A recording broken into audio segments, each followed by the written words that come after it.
Silakan duduk saudara yang dikasihi Tuhan, luar biasa. Kita masih mempelajari Mazmur. Minggu lalu kita belajar dari Mazmur pasal yang kedua. Dan hari ini kita akan belajar dari Mazmur pasal ketiga. Hanya di bulan Agustus saja, jadi beruntung saudara yang hadir. Selama bulan Agustus ini saudara akan mempelajari Mazmur 2, 3, 4, dan 5. Kemudian nanti di bulan Kolose kita akan mencoba, bulan September kita akan belajar kitab Kolose, bukan bulan Kolose belajar kitab September, kebalik ya. Jadi September kita akan belajar surat Kolose, jadi maksudnya nanti beberapa tahun kita bergereja di sini kita sudah mempelajari semua kitab ini ya.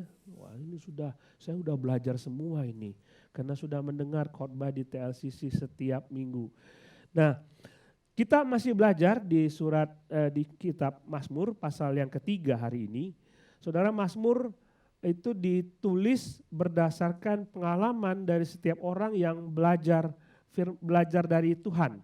Jadi mereka mengalami pengalaman bersama dengan Tuhan, susahnya, senangnya hidup, dan Tuhan menolong. Dan ketika berpengalaman dengan Tuhan itu mereka menulis lagu. Minggu lalu kita belajar dari Mazmur 2.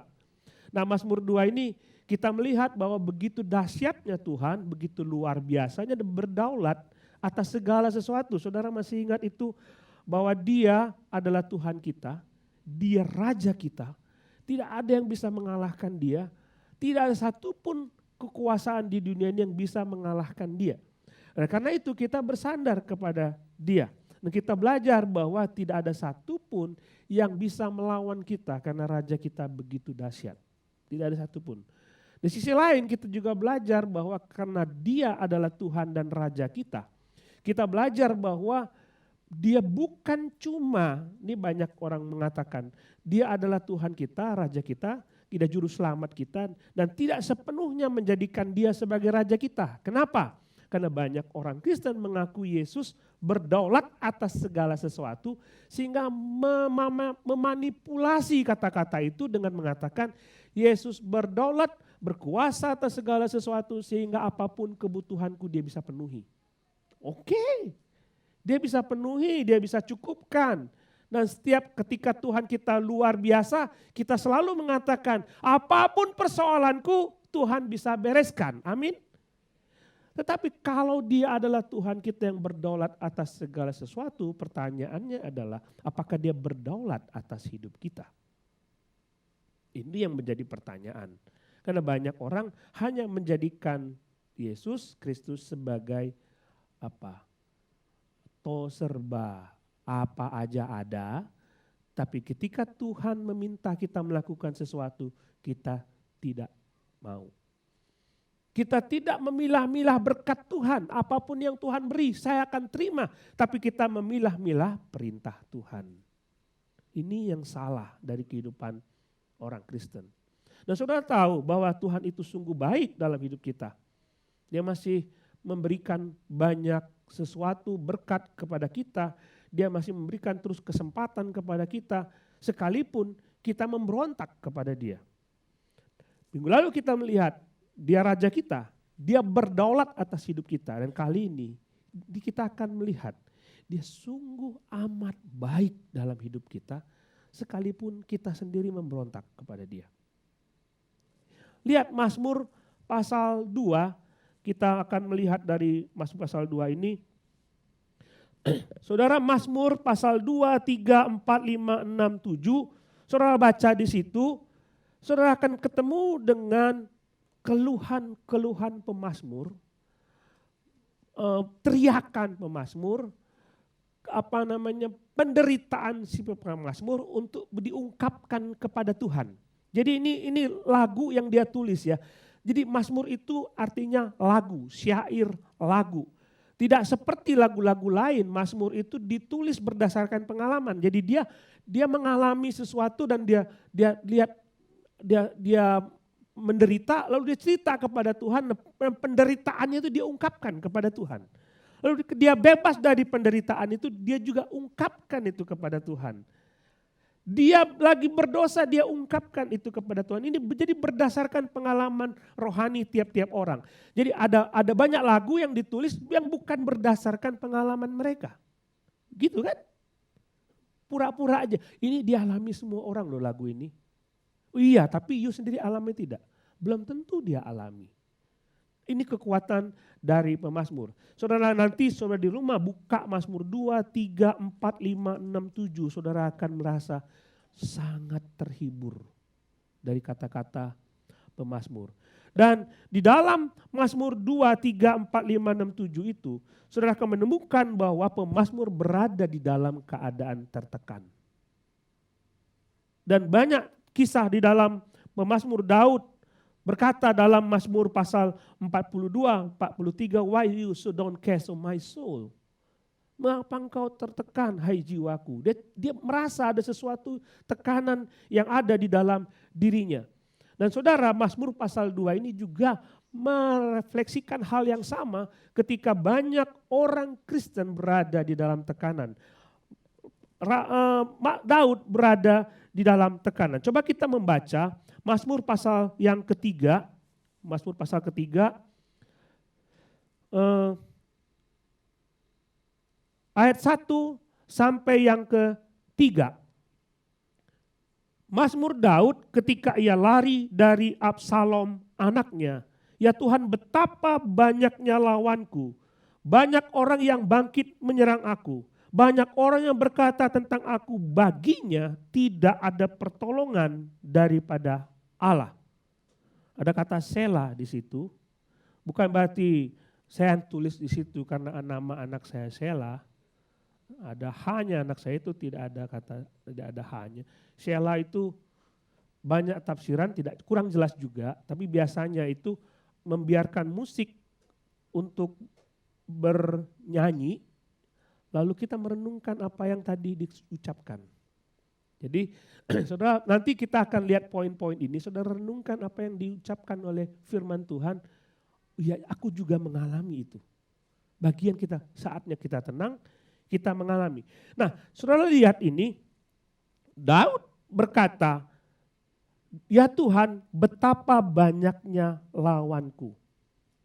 Banyak orang yang bangkit menyerang aku. Nah kita ditolong oleh ada keterangan di atasnya di ayat 1 itu mengatakan bahwa dia menulis Mazmur ini ketika dia lari dari Absalom. Saudara tahu siapa Absalom itu? Absalom adalah anak dari Daud yang memberontak. Jadi saudara bisa bayangkan, jadi saudara bisa baca dari 2 Samuel pasal 15, 16, 17. Di situ disebutkan cerita Absalom mengadakan kudeta terhadap orang tuanya. Dia mencoba bertahun-tahun menarik hati bangsa Israel sehingga Daud dikudeta. Dia harus pergi. Dan bukan hanya itu, dia mengatakan bahwa betapa banyaknya lawanku.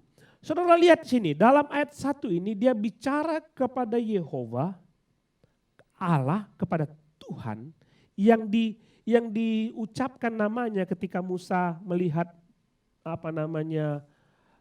semak yang terbakar itu, Allah yang berkuasa atas segala sesuatu, berkuasa atas masa lalu, masa sekarang dan masa yang akan datang.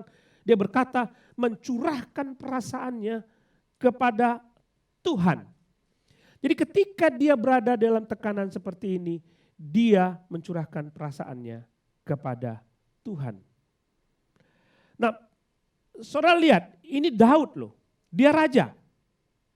Dia raja dan dia bisa tertekan. Perhatikan, tidak ada orang yang tidak kebal terhadap tekanan. Tidak ada orang di dunia ini yang mengatakan saya tidak pernah stres, saya happy terus. Saya senang terus, saya suka cerita terus. Tapi ada saatnya hidup kita berada di dalam bawah yang paling dalam. Berada di dalam kekelaman yang paling gelap dan kita merasa tertekan. Apa yang terjadi pada Daud? Dia mengatakan, ya Tuhan betapa banyaknya lawanku. Lalu dicerita kepada Tuhan apa yang menjadi persoalan dia. Sehingga kita bisa lihat di sini, nggak ada salahnya kalau kita bercerita waktu kita berasa tertekan. Harus cerita kepada Tuhan. Salah tempat saudara bercerita, maka salah juga nasihat yang saudara berikan, yang saudara dapat. Benar kan? Kalau saudara berada dalam suatu masalah, saudara lari kepada orang-orang dunia, saudara akan mendapatkan nasihat yang salah. Langkah pertama yang diambil oleh Daud ketika dia berada dalam tekanan adalah dia bercerita kepada Tuhan. Cerita saja.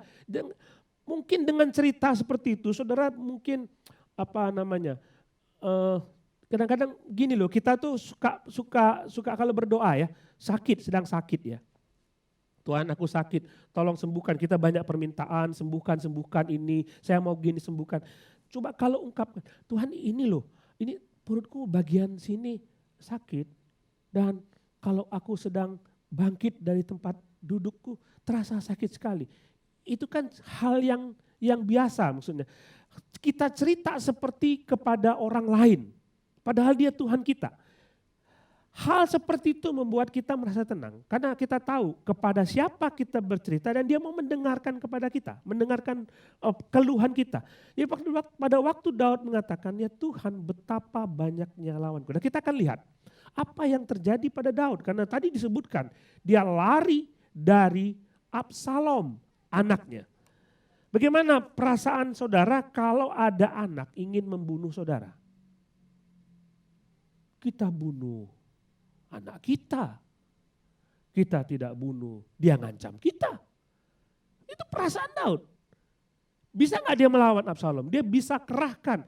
Tapi Absalom selama bertahun-tahun dia keliling Israel, mengambil hati setiap orang Israel. Lagi pula ganteng sekali orangnya. Ganteng, lebih ganteng lah dari Daud. Pasti itu, perbaikan keturunan katanya. Pasti dia ganteng dan rambutnya panjang, elok dan semua didekati oleh Absalom. Jadi dia mendapat simpati. Nah ketika Daud mengatakan betapa banyaknya lawanku. Dia bercerita bahwa banyak orang yang datang kepada Absalom dan ingin membunuh dia. Lihat, ada Ahitofel, penasihat Daud. Dia memberontak. Ahitofel itu adalah penasihat utama Daud nyebrang ke Absalom. Dia nyebrang ke Absalom. Lalu kita lihat lagi ada Amasa, dia keponakan Daud, dipercaya oleh Daud. Menyeberang ke Absalom. Lalu ketika dia keluar dari Yerusalem, dia bertemu dengan Simei. Simei itu adalah anggota keluarga dari Benyamin. Dia adalah penggemar fansnya Raja Saul. Dan ketika dia melihat Daud, dia berdoa supaya Daud dikutuk oleh Tuhan. Banyak sekali. Banyak sekali. Dan setiap orang lari. Semua orang Israel condong kepada Absalom. Nah, keadaan dia adalah pada waktu itu. Seperti inilah kira-kira. Kalau saudara berada di dalam melakukan sebuah bisnis, misalnya.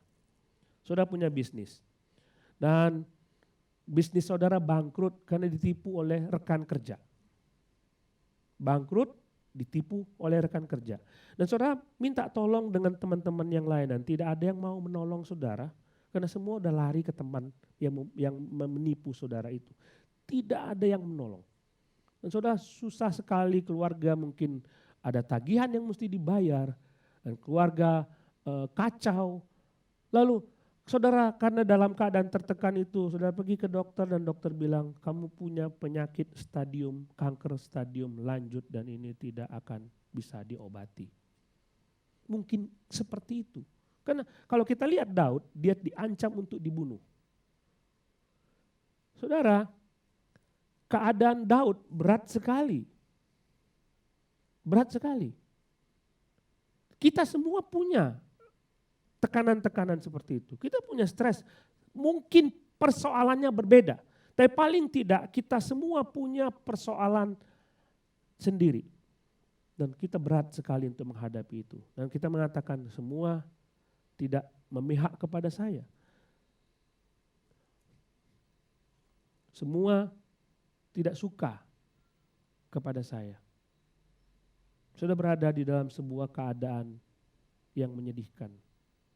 Nah, firman Tuhan mengatakan, mungkin dikatakan di situ, aku tidur dengan nyenyak, kata Daud. Mungkin saudara nggak bisa tidur karena itu. Kesehatan makin menurun dan saudara stres tiap-tiap hari karena banyak persoalan. Nah, Mazmur ini, pasal 3 ini banyak mengatakan bahwa ini Daud itu raja ya. Dia adalah seorang anak Tuhan, dipilihan Tuhan. Tuhan sangat mengasihi Daud.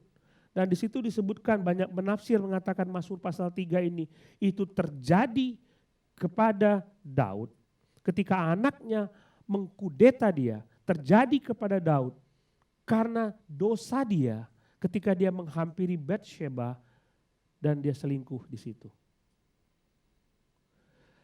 Saudara, nanti kita akan lihat saudara bahwa konsekuensi dosa itu memang ada.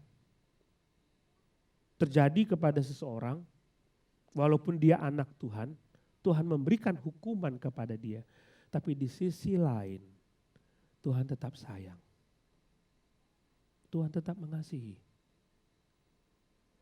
Tuhan menghukum, membiarkan itu terjadi.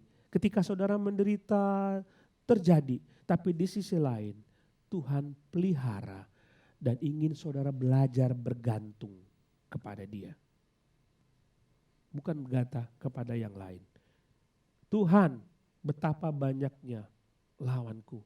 Langkah pertama yang diambil oleh Daud adalah bercerita kepada orang yang tepat, kepada pribadi yang tepat yang akan menolong dia. Berat sekali saudara. Berat sekali. Kita semua besar, kecil, kaya, miskin, semua punya masalah. Benar kan? Saya juga pernah punya masalah dulu. Waktu saya masih remaja, saya putus cinta. Itu berbulan-bulan susah tidur. Cuma gara-gara itu saudara. Seolah-olah semua hilang. Iya kan? Mau makan tidak enak. Mau tidur tidak nyenyak. Masalah itu. Ya kan? Saudara, hubungan seorang terhadap yang lain dalam keluarga, suami tidak mengasihi istri, bahkan istri mungkin selingkuh, suami selingkuh, itu masalah. Apakah Tuhan bisa terlibat membereskan masalah itu? Dan saudara tidak tidur, stres. Atau mungkin dokter memvonis saudara dengan penyakit yang dia mengatakan kami menyerah. Bapak silakan kumpulkan keluarga, bagi-bagi warisan, dan tinggal tunggu dan mengatakan kepada anak-anak, biarkanlah papamu makan apa yang dia mau. Stres saudara, pusing. Waktu mertua saya kena cancer cirrhosis itu. Dan kami dapat berita itu, tetapi dokter bilang, saya mau ngomong sama kalian, tapi tidak ngomong sama mertua saya, dia takut dia down. Memang orang kena vonis itu walaupun kita punya kekuatan, kita mengatakan Tuhan adalah Allah kita bisa down. Saudara mungkin down karena bertahun-tahun, berbulan-bulan saudara tidak dapat pekerjaan. Ada banyak kebutuhan yang harus dipenuhi. Saudara mungkin down karena banyak tagihan, banyak hutang. Mungkin down karena dikejar-kejar oleh debt collector. Bisa saja itu terjadi. Nah, saya tidak tahu. Saya bisa menjabarkan, melis semua persoalan-persoalan kita dan itu semua membuat kita tidak bisa tidur dengan nyenyak. Nah, ini terjadi kepada Daud. Dia tidak bisa dia punya persoalan dan dia berikan itu kepada Tuhan. Tapi coba lihat sekarang. Tuhan Betapa banyaknya lawanku, banyak orang yang menyerang aku, banyak orang yang berkata tentang aku, baginya tidak ada pertolongan dari Allah. Coba lihat ini, orang lain ketika melihat persoalan Daud, Tuhan tidak akan menolong engkau. Stres kan? Sudah saya masalah, orang lain bilang Tuhan tidak akan menolong Simei. Sekarang kerajaanmu akan diambil alih oleh suku Benyamin. Tuhan tidak akan menolong. Intimidasi itu ada ketika kita berada dalam persoalan. Kita stres karena masalah kita. Ada orang-orang di sekitar kita, mungkin kamu punya dosa. Kalau kamu nggak bereskan itu, Tuhan tidak akan pernah menolong engkau. Intimidasi itu ada. Intimidasi itu ada.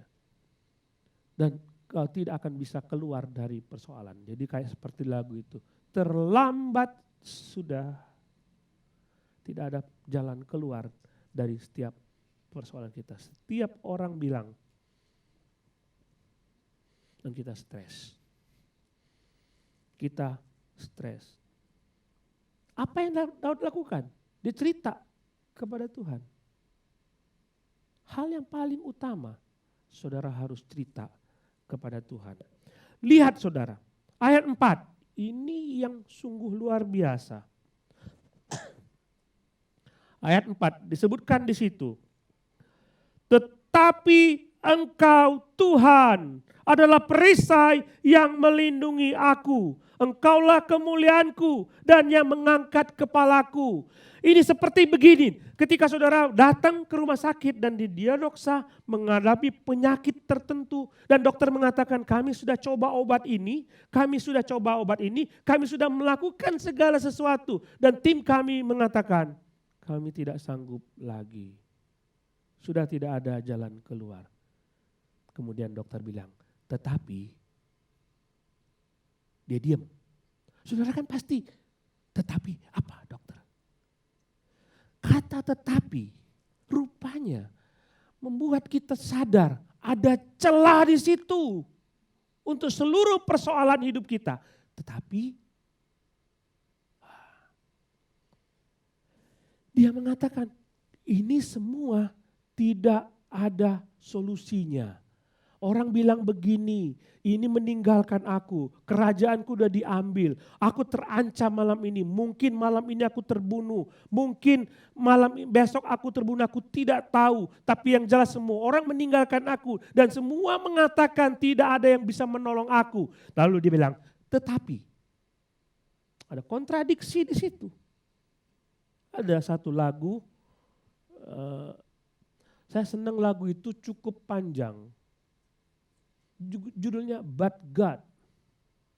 Saudara bisa cari itu lagu But God. Jadi dalam lagu itu bercerita tentang ada Goliat yang begitu besar dan tidak semua orang bisa mengalahkan Goliat itu. But God. Kecuali Tuhan. Ada semua persoalan yang saudara alami. Dan semua orang mengatakan tidak bisa diselesaikan. Saudara sudah habis. But God. Tetapi Tuhan bisa tolong. Itulah yang membuat Daud dikuatkan. Oke, aku punya sakit dan dokter mengatakan tidak bisa ditolong. Tetapi Tuhan, aku punya Tuhan. Oke, bisnis saudara hancur. Saudara tidak punya penghasilan. Dan saudara memulai lagi kan susah sekali karena semua orang sudah meninggalkan saudara. But God.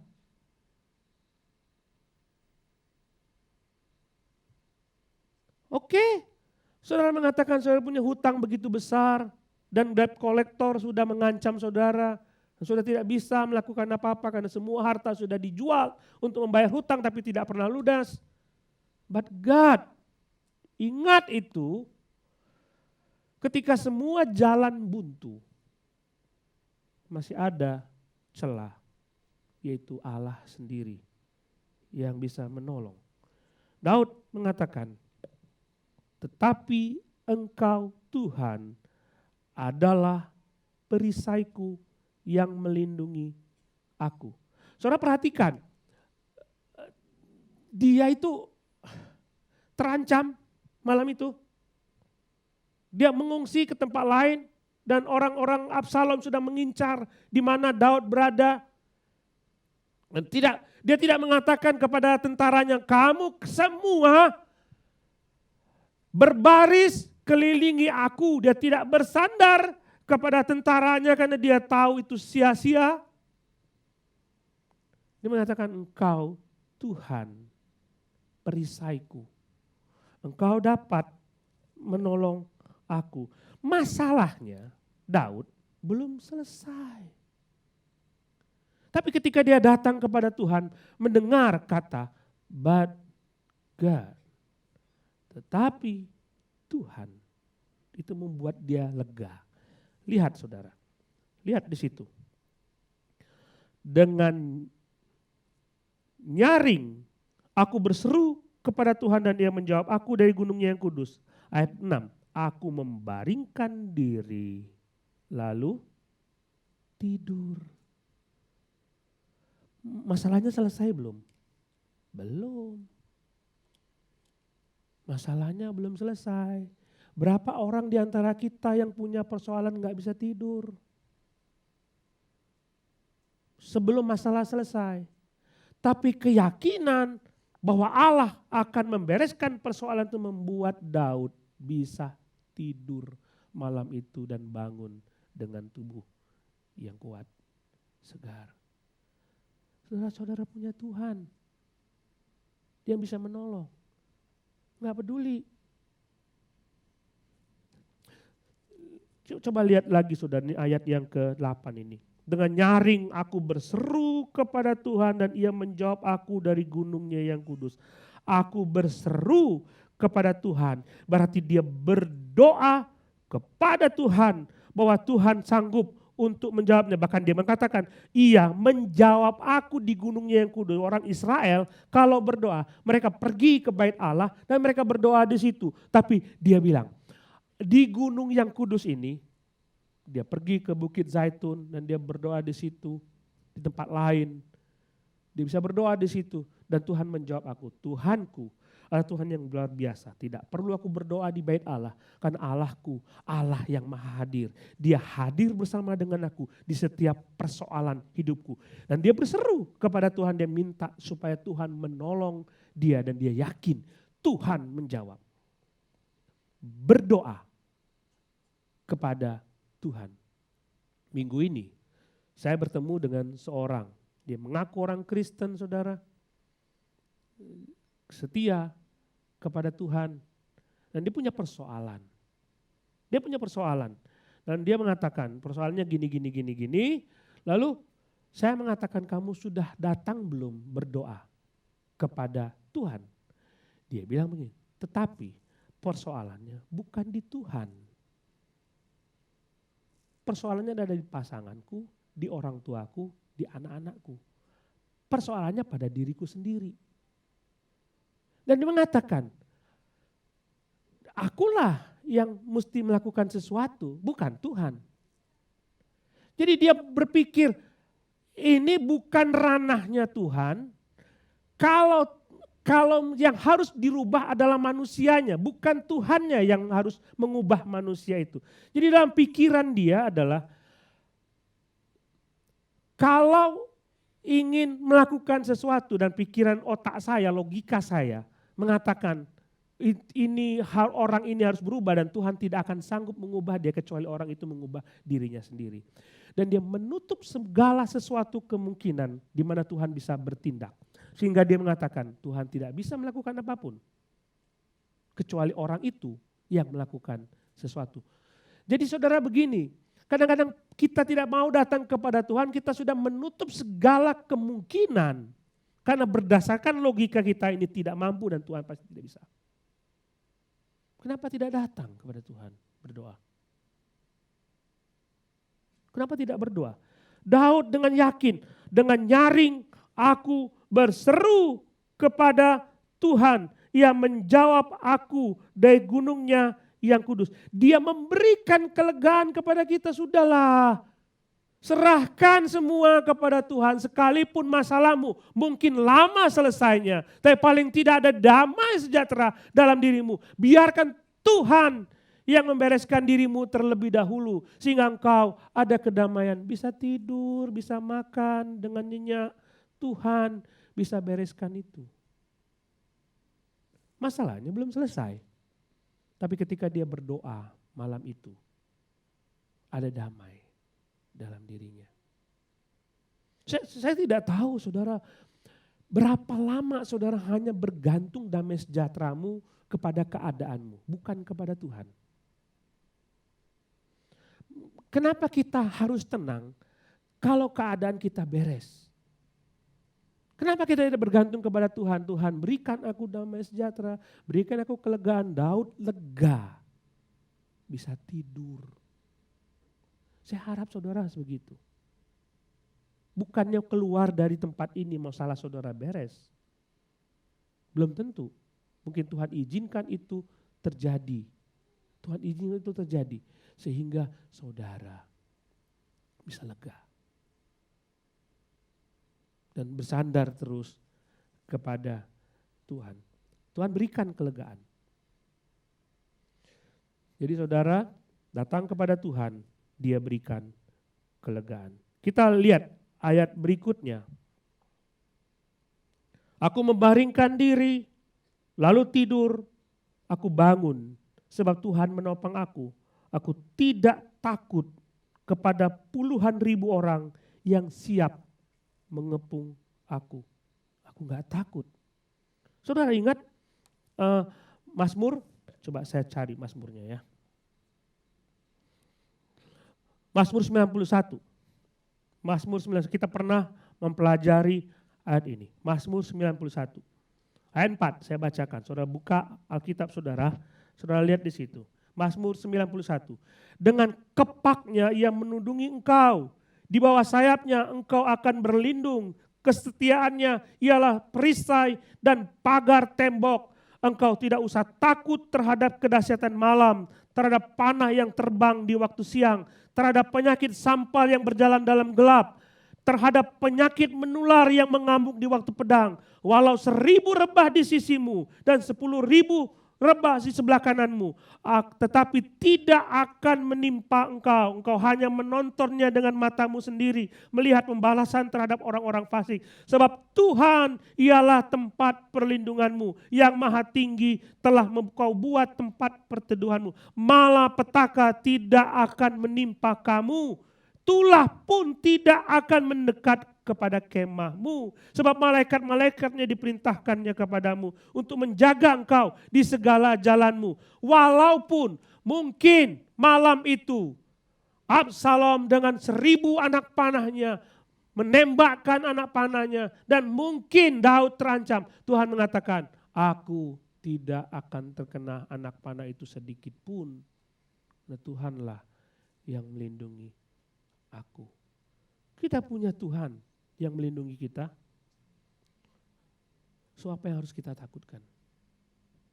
Sudah bisa curhat kepada Dia. Apapun persoalanmu. Tadi saya sebutkan saudara. Mungkin ini ketika Daud dia melakukan dosa, selingkuh, dan dia mengambil Batsheba, membunuh Uria. Dan Tuhan membiarkan ini terjadi sebagai hukuman. Tapi bukan berarti Allah membiarkan saudara. Enggak peduli betapa besar dosa yang saudara lakukan. Dia tetap melindungi saudara. Karena kasihnya tidak akan pernah lepas dari saudara. Jangan takut untuk ngomong kepada Tuhan terhadap persoalan-persoalan. Kita teruskan. Bangkitlah Tuhan. Tolonglah aku ya Allah. Walaupun dia lega, malam itu, pagi itu dia bangun, dia lega. Tapi masalahnya belum selesai. Dia bilang kepada Tuhan, bangkitlah Tuhan, tolonglah aku ya Allahku, ya Engkau yang memukul semua rahang musuhku dan mematahkan gigi orang-orang fasik. Lihat gini, Tuhan tolong aku selesaikan persoalanku. Saudara bisa ngomong kepada Tuhan, selesaikan Tuhan persoalan. Dan saudara ingat, Daud mengatakan, ya engkau telah memukul rahang semua musuhku. Engkau Tuhan masih ingat enggak? Dulu ketika aku berperang, tentaraku sedikit, tentara musuh sangat banyak. Tuhan, engkau menolong aku. Masih ingat enggak Tuhan? Masih ingat enggak Tuhan? Ketika Goliat yang begitu besar dan aku begitu kecil. Dia dengan tombaknya, dengan pedangnya yang begitu besar. Aku hanya dengan ketapel. Tapi aku bisa menang. Itu karena Tuhan. Nah kau tahu, karena Tuhan yang sudah menolong aku. Ingat enggak itu Tuhan? Itu berat. Tuhan ingatkan itu. Ingatlah, engkau sudah pernah menolong aku dengan persoalan-persoalan yang besar. Dan kali ini pun Tuhan mau menolong aku. Saudara ingat, apa yang pernah Tuhan lakukan dalam hidup saudara? Saudara pernah bersaksi, saya pernah begini dan Tuhan sudah menolong. Saya pernah begini dan Tuhan menolong. Kalau dulu Tuhan pernah menolongmu, hari ini pun Dia bisa menolong engkau. Amin. Tidurlah nyenyak malam ini saudara. Pulanglah dengan membawa penghiburan dari Tuhan. Bahwa Dia mengasihimu. Dia sangat sayang kepadamu. Gak peduli seberapa besar dosamu. Pulanglah karena Tuhan sangat mengasihimu. Tidak ada dosa yang tidak bisa diampuni oleh Dia. Dia ingin semua anak-anaknya datang kepadanya, mengasihi Dia dengan sungguh-sungguh. Mungkin saja apa yang saudara alami itu karena dosa yang saudara lakukan. Tapi masih bagus saudara kalau Dia mau menegur saudara.